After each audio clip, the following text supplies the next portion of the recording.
66번째 위스키 로크로몬드 피티드 싱글 그레인. 그 자체만으로도 특이한 사업장인 로크로몬드 증류소에는 정말로 색다르고 특이한 장비가 있습니다. 엄청 커다랗고 특별히 예쁘게 생기지도 않았으며 다양한 종류의 제품을 만듭니다. 그 중에서도 보드카를 특히 많이 만듭니다. 호수가 가득 찰 정도로 엄청 많은 양을 말입니다. 최근까지도 증류소는 분명 주목받지 못했습니다. 웹사이트도 없었고 방문객 접근도 허락되지 않았으며 소유주들은 세상의 이목을 피하리라는 분명한 경영 철학을 갖추고 있었습니다. 주로 저가 위스키를 출시했지만 그 이상의 값어치를 톡톡히 하는 제품들이 있었습니다. 호들갑 떨지 않고 조용히 그리고 많이도 팔아치웠습니다. 예를 들면 하이 커미셔너 1리터에 20파운드도 안 되는 매우 저렴한 가격이지만 그 가격대에서 자연히 예상하게 되는 거친 품질의 제품이 전혀 아니었습니다. 이 증류수의 엄청난 특이점은 다양한 증류기를 혼합해 사용한다는 것입니다. 단식 증류기, 로몬드 증류기, 그리고 연속 증류기를 섞었습니다. 그 결과 적어도 이론적으로는 자급자족이 가능하며 주류, 스카치 위스키 생산 방식과는 전혀 별개의 존재로서 오롯이 존재할 수 있게 되었습니다. 이들은 또한 매우 혁신적인데 몇 년 전 로크로몬드는 100% 바라보리 매시를 연속 증류기를 증류한 후 이를 몰트 위스키로 인정해야 한다고 주장했습니다. 하지만 스카치 위스키 협회는 이들의 주장을 받아들이지 않았습니다. 2019년에 새로운 소유주가 들어오며 몇 가지 변화를 불러왔습니다. 소유주들은 캠벨타운에 있는 글렌 스코샤 증류소에 투자했을 뿐 아니라 마지막으로 남은 장기 숙성 재고는 판매되었으며 새로운 마스터 블렌더가 임명되었고 다양한 로크로몬드 싱글 위스키들이 출시되었습니다. 이 싱글 몰트들은 여러분이 이제까지 마셔보았던 것 중 최고의 위스키는 아닐지 모르지만 재구매할 만한 가치가 있습니다. 그러나 위스키 애호가로서 정말 괜찮은 녀석을 마셔보고 싶다면 이들의 피티드 싱글을 마셔보십시오. 100% 메가보리로만 만들어졌을 뿐 아니라 피트향을 입힌 곡물을 많이 사용하여 원액을 퍼스트 버번 캐스크와 리필 버번 캐스크에서 숙성시켜 46% 알코올 도수로 병입했습니다. 30파운드 정도 여윳돈이 있다면 시도해보지 않을 이유가 있을까요? 67번째 위스키 로스트 스프릿 어보미네이션 레인지. 증류소들이 캐스크 장기 숙성이 가져오는 이점을 깨달은 이래로 사람들이 숙성 속도를 높이기 위해 부단히 노력해왔습니다. 쿼터 캐스크를 사용하거나 소닉 에이징을 시도하거나 혹은 캐스크에 나무 막대나 나무칩을 추가하는 등 다양한 시도들이 있었습니다. 압력의 차이를 주거나 온도 관리를 통해 난제를 해결한다는 소문도 돌았지만 이 문제의 해법을 완벽히 제시한 이들은 없습니다. 스위스 회사인 세븐실즈는 스위스 위스키로 이 부분에서 꽤 성과를 냈다고 하는데 남부 아일랜드에서 사업을 시작할 예정이라는 소문이 돌고 있습니다. 그런가 하면 가끔씩 출몰해서 원액 또는 정제된 증류주의 목재 숙성을 가속하는 저온 융합 반응기를 개발했다고 주장하는 노블 AB그룹도 존재합니다. 그동안 별다른 뚜렷한 성과는 없었지만 사실 위스키 업계는 19세기 말부터 인공 숙성을 연구해 왔습니다. 미래에는 어떤 결과값이 나올지 아무도 모르는 겁니다. 그렇기에 로스앤젤레스의 브라이언 데이빗 더 A 반응기는 몇 년간 캐스크 안에서 숙성한 증류주들이 갖는 화학적 특징을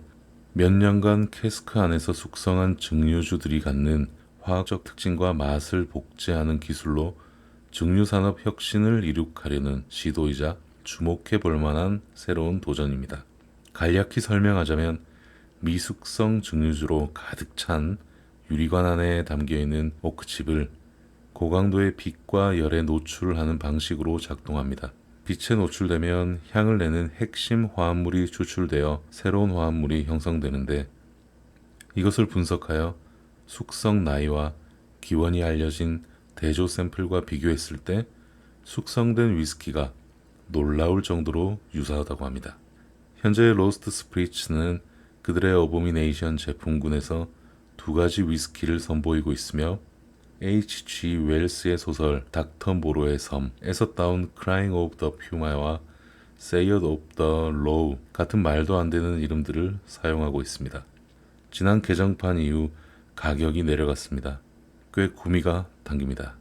엄밀히 따지자면 위스키가 아니기 때문에 이 리스트에 포함될 자격이 있는지는 논쟁의 여지가 있습니다. 하지만 이 책은 이제 여러분의 책이니 여러분이 결정하십시오. 68번째 위스키 랏 넘버 40. 이 녀석을 리스트에서 제외하려던 찰나에 녀석이 얼마나 좋은 위스키인지를 다시 한번 상기하게 되었습니다. 더욱 중요한 점은 한때 녀석을 없애버릴지 고민하던 브랜드 소유주들이 이제는 거의 전설적인 이 캐나다 라이 위스키를 밀어줄 뿐만 아니라 코어 제품군에 영구적으로 추가하고 일부 한정판에서도 녀석으로 이것저것 실험해보고 있다는 사실을 눈치채게 되었다는 것입니다. 이는 매년 출시되는 캐스크 스트렝스, 매우 한정된 수량의 피티드 쿼터 캐스크, 그리고 가장 최근에 만들어진 다크호크 스타일까지 포함한 것입니다. 그러니 캐나다 위스키가 고리타분하다는 생각은 잊어버리십시오. 라이 위스키는 전통적인 스타일의 위스키지만 최근 몇 년 동안 새롭게 재탄생되고 있으며 다른 그 어떤 증류주보다 위스키의 세계를 신선하고 흥미진진하게 만들어주는 혁신과 실험의 바람을 몰고 오고 있습니다. 더군다나 같은 말을 계속 반복해서 지겨우시겠지만 이 위스키와 코비 스피릿의 다른 제품들의 가치는 가격 측면에서, 특히 43% 알코올 도수라는 점에서 위스키가 저렴했던 옛 시대의 가격이나 다름없습니다. 이들도 가격을 올리고 싶을 테지만 세상이 이들의 우수성을 알아봐 주지 못했던 것이 우리에게 호재로 작용했습니다. 기술적으로 봤을 때도 녀석은 인상적입니다. 왜냐하면 다른 곡물이 혼합되지 않으면 까다롭기로 악명 높은 100% 호밀로 매시빌이 구성되어 있었기 때문입니다. 본래 1998년 레시피를 약간 진전시킨 코비의 마스터 블렌더인 돈 리버모어 박사는 확실한 맛의 공식을 깨우친 듯한 노련함으로 과일향과 스파이시한 풍미가 일품인 위스키를 탄생시켰습니다.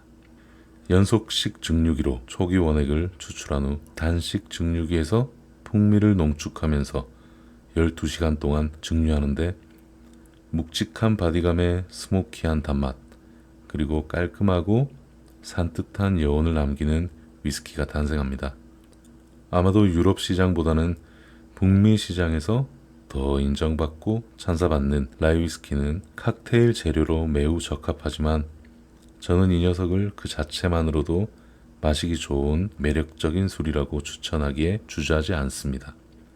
하지만 칵테일 음료를 선호하신다면 킬러 맨해튼이나 올드 패션들을 추천하며, 증류소에서는 이들을 애플 크럼블이나 버터 타르트 같은 디저트와 페어링하는 걸 추천했습니다. 저도 먹어보고 싶네요. 69번째 위스키 맥칼로니스 칼레도니안 글렌로이.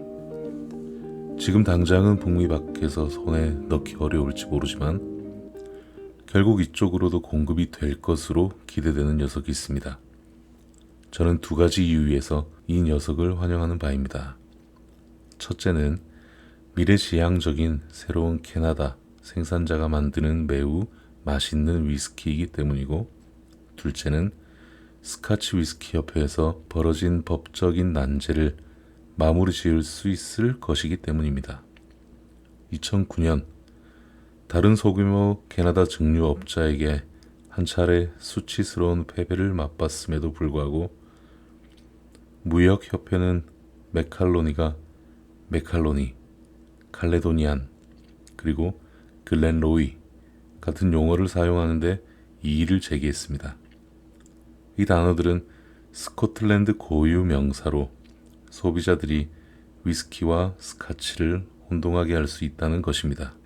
맥칼로니를 창립한 그레임 맥칼로니 박사는 자신의 이름을 위스키에 쓸 수 없다는 생각에 당연하게도 화가 나 있었습니다. 게다가 증류소가 완전히 물로 둘러싸인 땅 위에 있음에도 불구하고 협회는 이들이 아일랜드 위스키라는 표현을 쓰는 걸 반대하고 있습니다. 맥칼로니는 SWA의 주요 멤버 중 하나인 디아지오가 백파이퍼와 맥도웰스, 인도 위스키를 판매하고 있다는 점을 씁쓸하게 지적했는데 코미디도 이런 코미디가 없습니다. 저는 이 이슈를 토론 주제로 삼아서 캐나다 위스키 애호가들의 애국심을 휘저 놓았습니다. 마스터 오브 몰트 블로그에 올린 글에는 평소보다 5배에서 6배 많은 피드백을 받았는데 모두 맥칼로니 증류소를 열렬하게 지지하는 코멘트들이었습니다. 녀석은 무엇보다도 제대로 술을 빚을 줄 아는 사람들이 만든 기분 좋은 술입니다. 맥칼로니 자신도 국외 거주 스코틀랜드인이며 증류팀도 대부분 스코틀랜드 출신이고 증류기도 스코틀랜드식이고 그리고 유명한 증류 컨설턴트 팀인 짐 스완 박사가 증류소의 설계와 캐스크 운영 방침에 도움을 주었습니다. 이들의 글렌로이 싱글 몰트는 현재 전 세계에서 생산되고 있는 고품질 위스키의 아주 좋은 예시이며 마시는 이들의 얼굴에 행복한 미소를 가져다주는 제품입니다. 대서양 이쪽 편에 깨우친 애주가들이 머지않아 그 이유를 체감하게 되기를 바랍니다. 70번째 위스키 맥레어스 럼릭. 우리는 뛰어난 스몰 배치 증류주의 무한한 영역을 창조하기 위하여 관습의 한계를 뛰어넘고 있습니다. 라는 이들의 주장은 대담하다 혹은 허풍이 심하다 까지 생각할 수 있습니다. 비약해 말하자면 고작 몇 종류 정도의 블렌디드 몰트와 럼을 판매하는 이 제3자 병입 회사가 PR용 과대 광고를 한 건 확실합니다. 독특하거나 특별히 차별화된 사업 모델이나 문구라고는 도저히 볼 수 없습니다. 그런데도 이들의 방식에는 예상치 못한 깊이가 있기에 우리는 눈을 씻고 다시 한번 주의 깊게 살펴볼 필요가 있습니다. 먼저 이 이름부터 살펴봅시다. 랑메이 열 럼릭.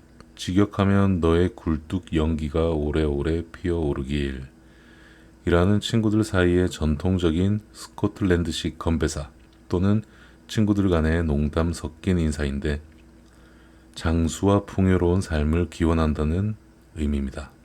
그리고 피트 냄새는 우리가 애정을 가지고 즐기는 옛날 위스키에서 흔히 볼 수 있는 특징인데 애주가들이 잃어버린 황금기 시절의 정통성을 추구하면서 강렬한 풍미의 이런 스타일의 위스키가 다시금 인기를 얻고 있습니다.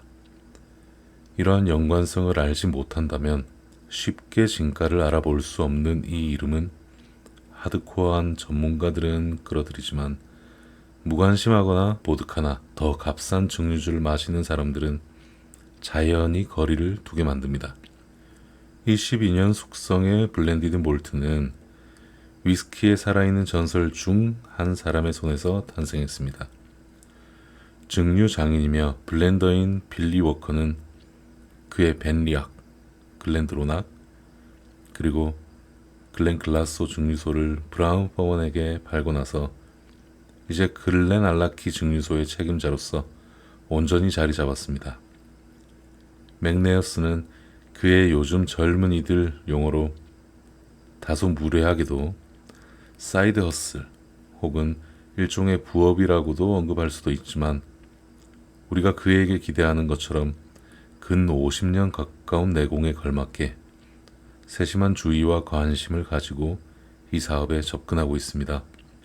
위의 이름 하나만으로도 알 수 있듯 워커는 다른 사람들이 쉽게 지나치는 특성을 발굴해내고 사랑받지 못하는 개구리들을 멋진 왕자님으로 변신시키는 능력을 보여주었습니다. 만일 여러분이 스모키 향이 나면서도 달콤한 위스키 혹은 해안가 장작불에 꺼져가는 불씨 위에서 버터스카치와 카페 모카가 입안을 감싸는 듯한 위스키를 좋아한다면 페드로 히메네즈 레드와인 캐스크를 혼용한 퍼스트필 버번에 피티드와 언피티드 몰트를 블렌드한 이 46% 알코올 도수의 위스키를 좋아하게 될 겁니다. 정말 끝내줍니다.